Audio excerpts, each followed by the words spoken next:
Friends, कैसे हैं आप सभी। आई होप आप सभी अच्छे होंगे, अपने घर पर सुरक्षित होंगे। मैं ज्योति आप सभी का स्वागत करती हूँ आपके अपने यूट्यूब चैनल जनवानी क्लासेस में, जहाँ पर हम पढ़ते हैं mathematics and physics for graduation. And इस क्लास में हम पढ़ेंगे बीएससी फोर्थ सेमेस्टर की मैथ्स की फर्स्ट बुक, जो कि है आपकी डिफरेंशियल इक्वेशंस। बुक चल रही है कृष्णा पब्लिकेशन की। एंड इसमें हम आपकी यूनिट फर्स्ट कर रहे हैं, जिसमें आपका चैप्टर चल रहा है linear equation of second order with variable coefficient. तो इसमें 2 टाइप के क्वेश्चंस हम कर चुके हैं, टोटल 5 टाइप के क्वेश्चंस आपके होंगे। तो अब जो आपके ज्यादा लेंथी क्वेश्चंस थे, या फिर आप ये मान के चल सकते हो जिनसे आपके ज्यादातर क्वेश्चंस एग्जाम में पुट अप किए जाते हैं, वो 2 इंपॉर्टेंट एक्सरसाइज आपकी कंप्लीट हो चुकी हैं। सबसे ज्यादा क्वेश्चंस आपके फर्स्ट और सेकंड एक्सरसाइज से पूछे जाते हैं, उसके बाद में आपकी थर्ड एक्सरसाइज, और लास्ट में कभी आज पूछ लिया जाता है फोर्थ से और फिफ्थ से। तो जो टाइम लगा है, जितने ज्यादा क्वेश्चन थे वो आपके फर्स्ट और सेकंड एक्सरसाइज में थे, जो कि हम कंप्लीट कर चुके हैं। अब ओनली आपकी 3 एक्सरसाइज बची और ये आपकी बहुत ही जल्द कंप्लीट हो जाएंगी। कोशिश करेंगे कि नेक्स्ट वीक आपकी ये कंप्लीट जो है यूनिट वो कंप्लीट हो जाए, ठीक है, क्योंकि इस यूनिट में आपका ओनली यही चैप्टर है। तो इसके बाद में अगर हम बात करते हैं कि आज कौन सा टॉपिक पढ़ेंगे, आज हम थर्ड टॉपिक पढ़ेंगे। इससे पहले हमने टॉपिक पढ़ा था जिसमें हमने जो फर्स्ट डेरिवेटिव था उसको क्या कर दिया था, इक्वेशन से रिमूव करा था, एंड देन हम डिफरेंशियल इक्वेशन का जनरल सॉल्यूशन फाइंड आउट कर रहे थे। तो दी इसमें क्या करेंगे, जो भी डिफरेंशियल इक्वेशन आपको गिवन होगी उसमें जो भी आपके इंडिपेंडेंट वेरिएबल्स होते हैं उनको क्या कर देंगे, हम ट्रांसफॉर्म कर देंगे अदर वेरिएबल्स में, एंड देन इक्वेशन को सोल्व करेंगे। कुछ स्टेप्स हैं जिनको आपको याद रखना है, उनको फॉलो करते हुए चलना है स्टेप बाय स्टेप। हर एक क्वेश्चन उसी टाइप से होगा, सिर्फ कैलकुलेशन आपकी टफ या इजी हो सकती है, बट मेथड आपका यही रहेगा। तो मेथड जो है वो आपको अपने माइंड में अच्छे से याद रखना है। क्या है, सबसे पहले आपको पता है कि जो भी डिफरेंशियल इक्वेशन होती है उसको आपको किस फॉर्म में लिखना होता है, स्टैंडर्ड फॉर्म में। दी स्टैंडर्ड फॉर्म कौन सी होती है, d square y upon D x square plus p into d y upon D x plus q y is equals to r. इस फॉर्म में, यानी कि जो हमारी ये वाली टर्म होती है d square y upon D x square, इसको हमें क्या छोड़ना होता है, सिंगल। ना ही तो इसकी मल्टीप्लाई में कोई टर्म आनी चाहिए और ना ही इसके डिवाइड में कोई टर्म आनी चाहिए। क्लियर है इतनी बात। जब आपके पास में ऐसी इक्वेशन अगर गिवन है तो डायरेक्ट आप उसको इक्वेशन फर्स्ट राइट करोगे, नहीं गिवन है तो सबसे पहले इसकी मल्टीप्लाई में या डिवाइड में जो कोई भी टर्म लिखी हुई होगी उससे क्या करोगे, आप कंप्लीट इक्वेशन में डिवाइड करके इस फॉर्म में इक्वेशन को चेंज कर लोगे और इक्वेशन को क्या राइट करोगे, इक्वेशन फर्स्ट। ये हो गया आपका फर्स्ट स्टेप। फिर जब आपने ये कर लिया, इसके बाद में यहाँ से आप क्या निकालोगे, पी क्यू और आर की वैल्यूज निकाल लोगे, कंपेरिजन करोगे। जो गिवन इक्वेशन होगी उसकी कंपैरिजन इक्वेशन से करोगे तो क्या मिल जाएगी आपको, पी क्यू और आर की वैल्यूज। कैसे मिलेंगी, जो d y upon D x का कोफिशिएंट होगा वो पी की वैल्यू, जो वाई का कोफिशिएंट होगा वो क्यू की वैल्यू, इज इक्वल्स टू में जो भी टर्म होगी इज इक्वल्स टू के राइट साइड में वो आपकी आर की वैल्यू हो जाएगी। क्लियर है। उसके बाद में सेकंड स्टेप क्या है, changing the independent variable from x to z by a relation of the form z is equals to function of x, the given equation is transformed into this। तो इसमें कुछ नहीं करना, कुछ करने की जरूरत नहीं है। आप ओनली ये वाली लाइन लिखोगे कि मान लिया जो इंडिपेंडेंट वेरिएबल था हमने उसको क्या कर दिया, कन्वर्ट कर दिया x से किसमें, z में कन्वर्ट कर दिया। किस रिलेशन के द्वारा, z is equals to function of x। हमने मान लिया z किसके इक्वल है, फंक्शन ऑफ x के इक्वल है। तो उस कंडीशन में हमने z को किससे रिप्लेस कर दिया, x से रिप्लेस कर दिया। तो जो भी इक्वेशन है वो हमारी किसमें ट्रांसफॉर्म हो जाएगी, इस इक्वेशन की फॉर्म में ट्रांसफॉर्म हो जाएगी। तो इस कंडीशन में क्या करोगे आप, एक सेकंड वेट करना जरा, यहाँ पे छोटी सी मिस्टेक हुई है बच्चा। जब आप इक्वेशन को चेंज कर दोगे तो ये हो जाएगा डी जेड स्क्वायर और यहाँ पे टर्म आ जाएगी d y upon d z. क्यों, क्योंकि हमने इक्वेशन को क्या कर दिया, x से z में रिप्लेस किया है। तो जहां पे भी आपका x था वो z में कन्वर्ट हो जाएगा। किसमें कन्वर्ट हो जाएगा, z में। और p आपका p1 में चेंज हो जाएगा, q q1 में और r r1 में चेंज हो जाएगा। फर्स्ट स्टेप तो आप हर क्वेश्चन में करते आ रहे हो। सेकंड स्टेप आपको बता दिए कि लाइन लिखोगे और डायरेक्टली इक्वेशन किस फॉर्म में ट्रांसफॉर्म हो जाएगी, इस फॉर्म में। अब यहाँ से क्या करना है, यहाँ से आपको P1, Q1 और R1 की वैल्यूज निकालनी है। वो कैसे निकालेंगे, देखो P की और R की वैल्यूज आपके पास में ऑलरेडी होंगी, तो उसकी हेल्प से क्या करोगे आप, P1, Q1 और R1 की वैल्यूज फाइंड आउट कर दोगे। फॉर्मूला आप सभी के सामने लिखा हुआ है, P1 किसके इक्वल होगा, del square z upon del x square plus P into del z upon del x divided by del z upon del x का स्क्वायर। Q1 के लिए ये फॉर्मूला, R1 के लिए ये फॉर्मूला। पहला। पर दी हमें तो ये नहीं पता del z upon del x कहाँ से निकालेंगे, ऐसा तो कोई भी फंक्शन नहीं है। तो रुको जरा, सब्र करो, देखो कैसे निकालोगे। सबसे पहले आपने ये वाली इक्वेशन निकाल ली, इसके अकॉर्डिंग हमें P1 Q1 R1 की वैल्यू निकाल के इसमें पुट करनी है। तो सबसे पहले आप क्या करोगे कि आप मान लोगे कि Q1 को किसके इक्वल ऐड कर लिया हमने, कांस्टेंट के इक्वल ऐड कर लिया। किसके इक्वल, कांस्टेंट टर्म के इक्वल। अब जो भी Q1 की वैल्यू आएगी आपकी, जैसे ये इक्वेशन है तो आपके पास में भी तो कोई इक्वेशन होगी ना जो डिफरेंशियल इक्वेशन आपको गिवन होगी उसके अकॉर्डिंग। तो वहां से जो भी वैल्यू होगी Q1 की, उसके लिए आप क्या करोगे, Q1 को कांस्टेंट के इक्वल ऐड कर लोगे। Q1 किसके इक्वल है, इस टर्म के इक्वल है। तो Q की वैल्यू आप ऑलरेडी निकाल चुके होंगे, divided by dz upon dx का स्क्वायर, और इज इक्वल्स टू में क्या ऐड करोगे आप, कांस्टेंट। वहां पे 1 ऐड कर सकते हो, और अगर इधर की साइड माइनस है तो उधर भी -1 ऐड कर सकते हो, वो आपकी मर्जी है। जब क्वेश्चंस करेंगे तब आपको क्लियर हो जाएगा। तो जैसे कांस्टेंट टर्म ऐड करोगे, उसके बाद में Q और इज इक्वल्स टू में जो कांस्टेंट टर्म रहेगी उसमें इस वाली टर्म की मल्टीप्लाई करके आप सोल्व करोगे, तो आपके पास में वैल्यू निकल करके आ जाएगी किसकी, Q1 के अकॉर्डिंग किसकी वैल्यू निकल करके आएगी आपके पास, Q1 की तो आएगी साथ में dz अपॉन dx की, और z की वैल्यू भी निकल करके आ जाएगी। एंड उसकी हेल्प से क्या करेंगे फिर हम P1 की और R1 की वैल्यूज निकालेंगे। जब जो भी वैल्यूज आएंगी उनको किसमें पुट करोगे आप, इक्वेशन सेकंड में पुट करोगे, तो जो आपकी इक्वेशन बनेगी वो फिर से आपकी 2 टाइप की बन जाएगी, और फिर से क्वेश्चन आपका उसी फॉर्म में चेंज हो जाएगा जिस फॉर्म में हम करते हुए आ रहे हैं। किस फॉर्म में आ रहे हैं भाई, 2 टाइप की इक्वेशन बन रही थी, या तो आपकी बन रही थी linear differential equation with constant coefficient, या फिर आपकी इक्वेशन कौन सी बन रही थी, होमोजेनियस लीनियर डिफरेंशियल इक्वेशन। तो जब आप P1 Q1 और R1 की वैल्यूज इसमें पुट कर दोगे तो आपकी उनमें से ही कोई सी इक्वेशन बन जाएगी, और जो भी इक्वेशन बनेगी फिर आपको देखना होगा कि कौन सी बन रही है और किस मेथड से सोल्व करना है। देखने का मैंने तरीका आपको बता दिया कि अगर जो आपकी सेकंड टर्म रहती है उसकी मल्टीप्लाई में कांस्टेंट के अपॉन में कोई भी वेरिएबल फंक्शन दे रखा हो, तो इट मींस वो कौन सी बनती है, आपकी होमोजेनियस लीनियर डिफरेंशियल इक्वेशन बनती है। और अगर नहीं, सिर्फ कांस्टेंट, आपका कांस्टेंट टर्म दे रखी हो, उसके अपॉन में x का या फिर जो भी आप फंक्शन लेकर के चल रहे हो z का कोई भी फंक्शन ना हो, सिर्फ इज इक्वल्स टू की साइड में हो, तो वो बनती है आपकी linear differential equation with constant coefficient. Questions करेंगे तब क्लियर होगा, माइंड में ज्यादा जोर नहीं डालना, सिर्फ ये कुछ स्टेप्स आपको याद रखने हैं। पहले इस फॉर्म में चेंज करोगे, देन इसको इस फॉर्म में कन्वर्ट कर दोगे, यहाँ से इन सब की वैल्यूज निकालनी है, जिसके लिए सबसे पहले इसको कांस्टेंट टर्म के इक्वल ऐड करके इसकी निकालोगे, और फिर इसकी और इसकी निकाल के यहाँ पे सभी की वैल्यूज पुट करोगे, और फिर क्वेश्चन को आगे वैसे ही सोल्व करना है। ठीक है, एक बार इसका स्क्रीनशॉट ले लीजिए या नोट कर लीजिए। सो देखिएगा, क्वेश्चन नंबर फर्स्ट आपके सामने लिखा हुआ है एक्सरसाइज 3 का। एक्सरसाइज 3 आज स्टार्ट कर देंगे, तो क्वेश्चन को उसी मेथड से सॉल्व करेंगे। तो देखो, सबसे पहले इसमें करना क्या है, इक्वेशन आपके सामने लिखी हुई है, d² अपॉन dx² वाली जो टर्म है उसके मल्टीप्लाई में ना ही कुछ है ना ही डिवाइड में, तो इसका मतलब यही हमें क्या मिल गई, इक्वेशन फर्स्ट मिल गई। तो इसके अकॉर्डिंग क्या करोगे आप, p की और r की वैल्यूज निकाल दोगे। तो लिखोगे क्या, on comparing equation first from the equation d² upon dx² plus p into dy upon dx plus qy is equals to r से कंपैरिजन करो। तो dy upon dx का कोएफिशिएंट क्या है, p। तो यहाँ से देखो आपके पास में p की वैल्यू क्या आएगी, जो dy upon dx का कोएफिशिएंट होगा, यानी कि 3 sin x minus cot x। उसके बाद में y का कोएफिशिएंट क्या है, q। तो q की वैल्यू क्या आ जाएगी यहाँ से आपके पास में, जो y का कोएफिशिएंट है, यानी कि 2 sin स्क्वायर x। और r की वैल्यू क्या आएगी आपके पास में, इज इक्वल्स टू, इधर जो टर्म है ये।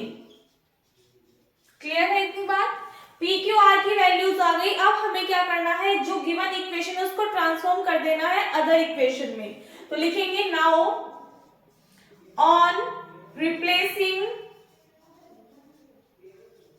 x to z and transformed the given equation in the form of, किस फॉर्म में ट्रांसफॉर्म करोगे आप इसको, d² y अपॉन सिर्फ x के प्लेस पे रिप्लेस हो जाएगा, x को किससे रिप्लेस कर दोगे, z से, तो D square y upon d z square p into d y upon d z plus q y is equals to r, और यहाँ पे p को p1, q को q1 और r को r1 ऐड करोगे। So now let q1 is equals to constant, q1 को क्या ऐड करोगे आप, कांस्टेंट ऐड करोगे, और एक्चुअल में q1 होता किसके इक्वल है, q1 किसके इक्वल होता है, q upon d z upon D x का स्क्वायर, तो हमने मान लिया ये कांस्टेंट के इक्वल है, is equals to constant term. अब कांस्टेंट क्या ऐड करेंगे ये कैसे पता चलेगा, यहाँ पे देखो Q इज इक्वल्स टू, जो आप कांस्टेंट ऐड करोगे ना वो ही आपकी किसकी वैल्यू होगी, Q1 की वैल्यू होगी, क्योंकि हमने Q1 को ही किसके इक्वल ऐड किया, कांस्टेंट के, तो जो भी कांस्टेंट आप मानोगे इसके अकॉर्डिंग वो ही किसकी वैल्यू हो जाएगी, आपके पास में Q1 की वैल्यू हो जाएगी। देखो कैसे, Q की वैल्यू क्या है आपके पास में 2 sin square x and divide में कितना है dz अपॉन dx का होल स्क्वायर। अब देखो हमें इधर की साइड में कांस्टेंट टर्म ऐसी ऐड करनी है कि जब हम इस टर्म को इधर लेके जाएं तो हम कोशिश ये करेंगे कि हमारी जो वैल्यू है वो कोई भी रूट में ना आए। क्यों? क्योंकि हमें पता अगर हम इधर की साइड लेकर के जाएंगे तो इस स्क्वायर को कैंसिल करने के लिए हमें दूसरी साइड रूट लेना पड़ेगा, और यहाँ पे लिखा हुआ है 2, तो 2 का रूट करेंगे तो फिर तो दिक्कत आएगी, तो रूट में क्वांटिटी नहीं लेनी है, तो जो इधर की साइड कांस्टेंट लिखा हुआ हो उसको ही क्या कर लो आप, इधर कांस्टेंट लेट कर लो। समझ में आई इतनी बात? जो इधर मल्टीप्लाई में कांस्टेंट हो उसको ही क्या कर लो, कांस्टेंट लेट कर लो। इससे होगा क्या, इससे आपकी ये टर्म कैंसिल आउट हो जाएगी। हमने मान लिया कांस्टेंट क्या था, यहाँ पे 2 था, तो जब इसको इसके इक्वल पुट करोगे तो 2 1 जा 2, इसकी मल्टीप्लाई इधर 1 में कर दोगे तो sin स्क्वायर x किसके इक्वल आ जाएगा, dz अपॉन dx का होल स्क्वायर के स्क्वायर से आपका स्क्वायर कैंसिल आउट, या ये क्या था स्क्वायर इधर की साइड गया रूट में चेंज हो गया तो वो स्क्वायर से रूट कैंसिल आउट, तो dz अपॉन dx की वैल्यू कितनी आ गई आपके पास में, sin x आ गई। क्लियर है इतनी बात? अब हमें क्या निकालनी है, z की वैल्यू भी निकालनी है, तो इस टर्म का क्या कर दो, एक बार इंटीग्रेशन कर दो, ऑन इंटीग्रेट, इसको राइट कर लेना equation a with respect to x। जब आप इक्वेशन ए का x के रिस्पेक्ट में इंटीग्रेशन करोगे तो dz अपॉन dx का x के रिस्पेक्ट में इंटीग्रेशन करोगे, ये टर्म तो हो जाएगी जी z, sin x का इंटीग्रेशन करते हो तो कितना आता है, माइनस के cos x आ जाता है। ठीक है, z की वैल्यू कितनी आ गई, माइनस के cos x, बट हमें जब p1 की वैल्यू निकालेंगे तो हमें d square z upon dx square की वैल्यू भी चाहिए, तो ये तो कर दिया हमने इंटीग्रेशन। एक बार क्या कर दो, इक्वेशन ए का डिफरेंशिएशन कर दो x के रिस्पेक्ट में, on differentiation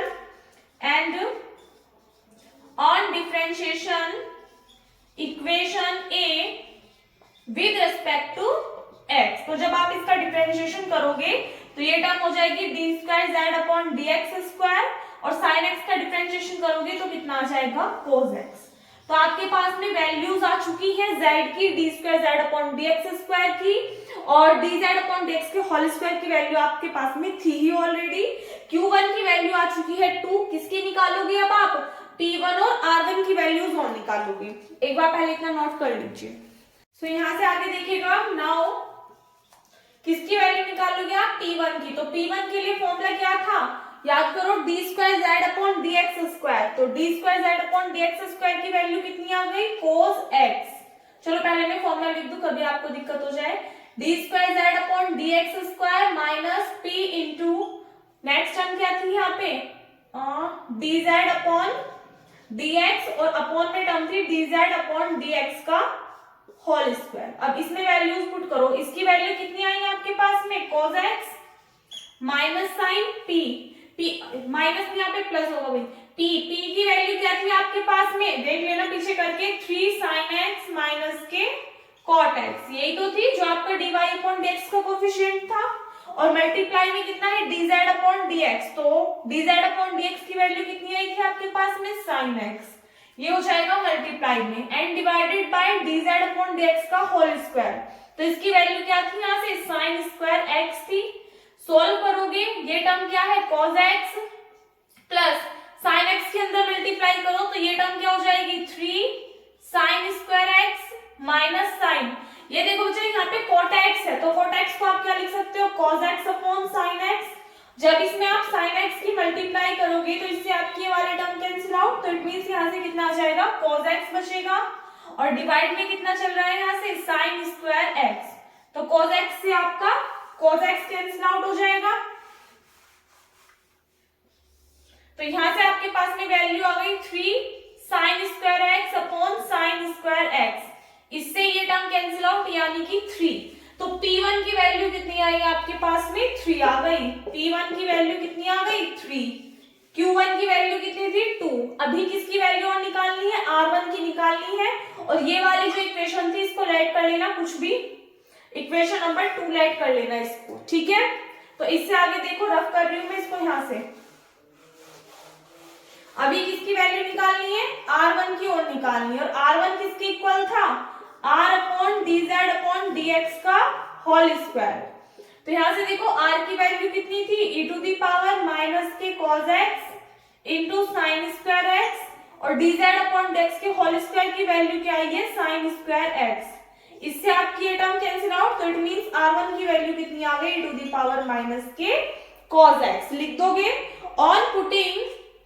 On putting the values of P1, Q1 and R1 in equation second, एक बार इतना नोट कर लीजिए। तो यहाँ से आगे देखो, जो भी वैल्यूज हमें चाहिए वो मैंने साइड में लिख दी, लाइन आप लिख दोगे, उसके बाद में on putting the value of P1, Q1, R1 in equation second. तो इक्वेशन सेकंड में जब आप वैल्यू पुट करोगे, इक्वेशन सेकंड क्या थी, d square y upon d z square plus P की वैल्यू कितनी है, 3 into d y upon d z plus q की वैल्यू क्या आई थी, 2 इंटू वाई और इज इक्वल्स टू में R1। तो R1 की वैल्यू क्या थी यहाँ से, e to the power minus के cos x, यही वैल्यूज आई थी। ये आ गई आपके पास में इक्वेशन। अब ये कौन सी इक्वेशन बन रही है, ध्यान से देखो, ये आपकी सिंपल कौन सी इक्वेशन बनी, क्योंकि y के मल्टीप्लाई में टर्म कैसी है, 2, यानी कि सिर्फ कांस्टेंट टर्म है। तो ये हमारी बन गई जी linear differential equation with constant coefficient.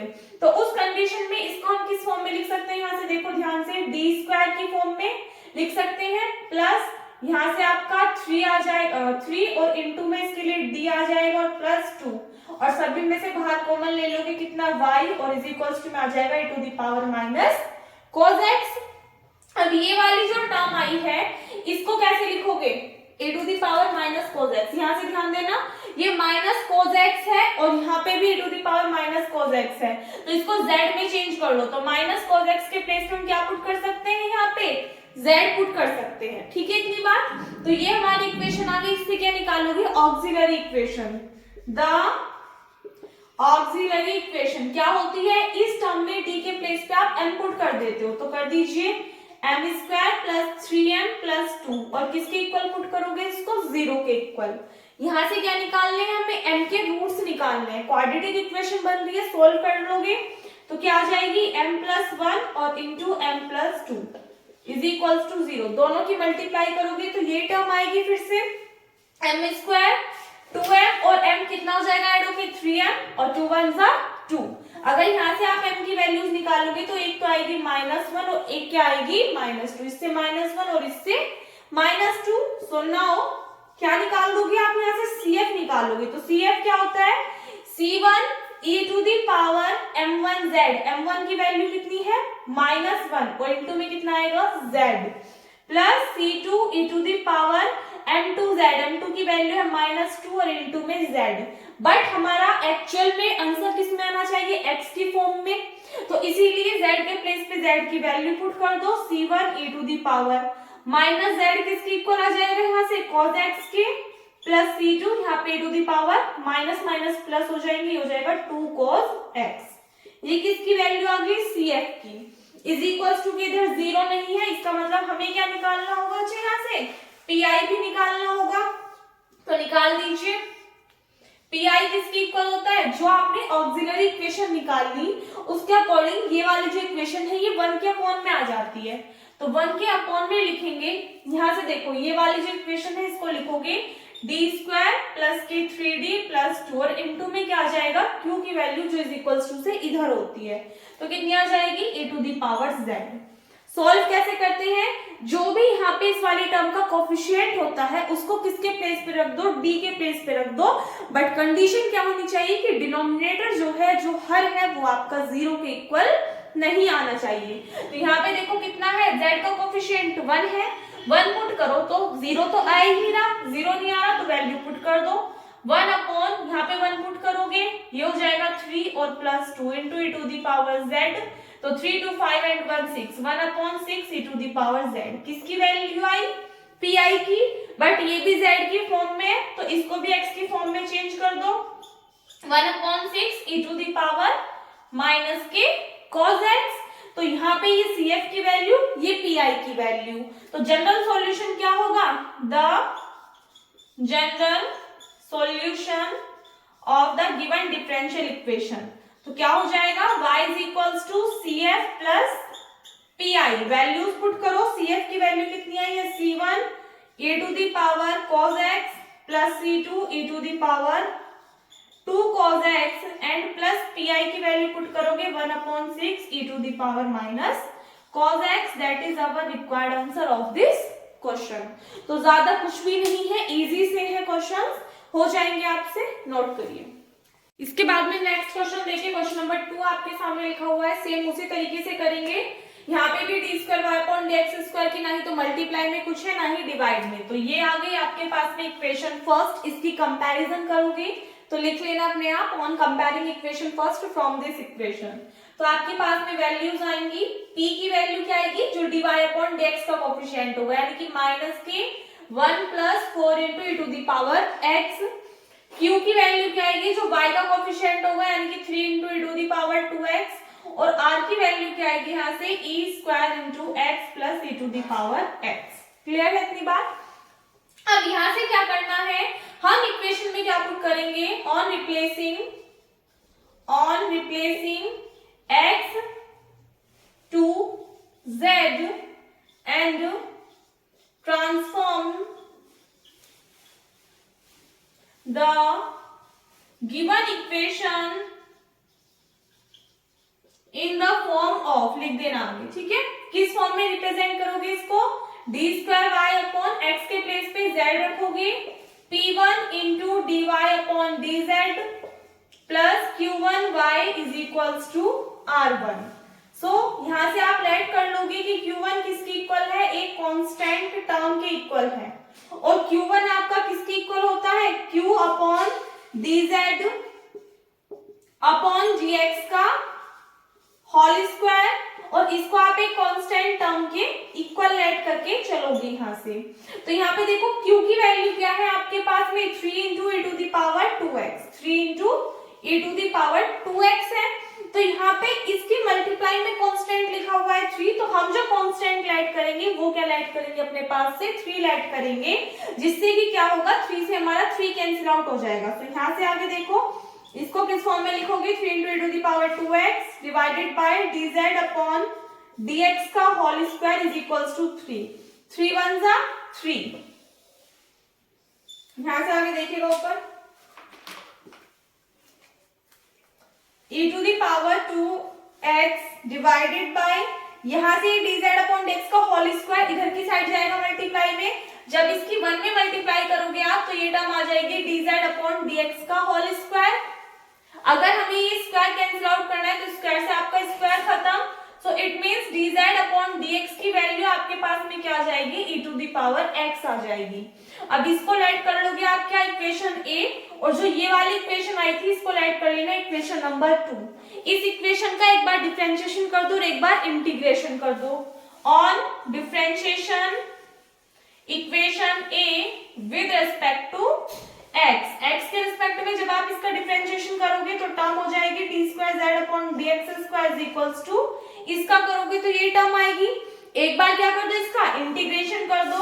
On integrate equation a with respect to, किसके रिस्पेक्ट में करोगे, x के रिस्पेक्ट में, तो जब इसका इंटीग्रेशन कर दोगे तो z किसकी इक्वल आ जाएगा, a to the power x की इक्वल आ जाएगा। अब आपके पास में z की वैल्यू है d square Z upon dx square की वैल्यू है, dz अपॉन dx की वैल्यू है dz अपॉन dx के होल स्क्वायर की वैल्यू है। सभी वैल्यूज आपके पास में है, इनकी हेल्प से क्या निकालोगे, P1 और R1 की वैल्यूज। तो यहाँ तक कंप्लीट होने के बाद में यहाँ से आगे देख लेना। देखो Q1 की वैल्यू क्या आई थी, 3 आई थी, इसको भी याद रखना साथ में। अब हम क्या करेंगे, P1 और R1 की वैल्यूज और निकालेंगे। तो इसके जस्ट बाद यहाँ से देखोगे, नाउ P1 किसके इक्वल होता है, डायरेक्ट करा रही हूँ, d square z upon dx का स्क्वायर यानी कि e to the power x plus p की वैल्यू क्या थी आपके पास में, ये रही, तो माइनस के अंदर मल्टीप्लाई कर दो यानी कि माइनस के, चलो भी रहने दो, ये हो जाएगा 1 plus 4 into e to the power x और इनटू में टर्म क्या थी, dz अपॉन dx जिसकी वैल्यू हमारे पास में है e to the power x और अपॉन में क्या था, dz अपॉन dx का होल स्क्वायर और इसकी वैल्यू क्या है यहाँ से, e to the power 2x है। इसको सिंप्लीफाई करो, e to the power x, इसके अंदर मल्टीप्लाई करोगे माइनस साइन के साथ में, तो माइनस प्लस माइनस 4, इन दोनों के आपस में मल्टीप्लाई करोगे तो ये हो जाएगा ये, और e to the power 2x। इससे आपकी ये टर्म कैंसिल आउट यानी कि माइनस के 4 e to the power 2x upon e to the power 2x, इससे ये टर्म कैंसिल आउट। तो P1 की वैल्यू कितनी आ गई आपके पास में, माइनस 4 आ गई। यहीं पे साइड में नोट कर लो, P1 की वैल्यू कितनी आई है, माइनस के 4। अभी और किसकी निकालनी है, R1 की। यहां तक होने के बाद में फिर से इससे आगे देखना क्या लिखोगे, एक बार स्क्रीनशॉट लेते रहना जल्दी जल्दी से, ठीक है। यहीं से क्या निकालोगे आप, R1 की वैल्यू। तो and R1 is equals to, R1 किसके इक्वल होता है आपका, R upon dz upon dx का होल स्क्वायर। तो R की वैल्यू क्या है, e to the power 2x plus e to the power x और divided by dz upon dx का स्क्वायर किसके इक्वल है, e to the power 2x के। इसको सिंप्लीफाई करो, देखो इसके अंदर मल्टीप्लाई करोगे तो ये हो जाएगा e to the power 2x, base same है तो पावर्स ऐड हो जाती है, तो इसलिए हम इसको सेपरेट भी करके लिख सकते हैं, कोई इफेक्ट नहीं पड़ेगा। डिवाइड में कितना है, e to the power 2x, इससे आपकी ये वाले टर्म कैंसिल आउट। सो R1 की वैल्यू कितनी हो जाएगी, e to the power 2 into e to the power x। अब हमारे पास P1 भी है, Q1 भी है, R1 भी है, तो इन सभी वैल्यूज को किसमें पुट करोगे आप, इक्वेशन 2 में। तो लिखोगे on putting the values of P1 Q1 R1 in equation second. एक बार पहले यहां तक नोट कर लीजिए। तो यहां से आगे देखो, फिर ऊपर इक्वेशन क्या बन जाएगी आपकी, d square y upon d z square plus P1 की वैल्यू क्या थी, माइनस के 4, तो ये हो जाएगा प्लस माइनस के minus 4 d y upon d z plus Q1 की वैल्यू कितनी है, 3 इंटू वाई और इज इक्वल्स टू R1 और R1 की वैल्यू कितनी है, e to the power 2 into e to the power x। अब यहाँ से देखो e to the power x है, ये हमारी इक्वेशन आ गई। y की मल्टीप्लाई में टर्म कैसी है, ओनली कांस्टेंट है, तो ये बन रही हमारी linear differential equation with constant coefficient. तो अब जब ये टर्म हमारी z में है तो इसको भी z में कन्वर्ट करना पड़ेगा। तो कन्वर्ट कैसे करोगे, e to the power x के प्लेस पे क्या पुट कर सकते हैं, हम z पुट कर सकते हैं, तो यहाँ पे कितना आ जाएगा, z आ जाएगा।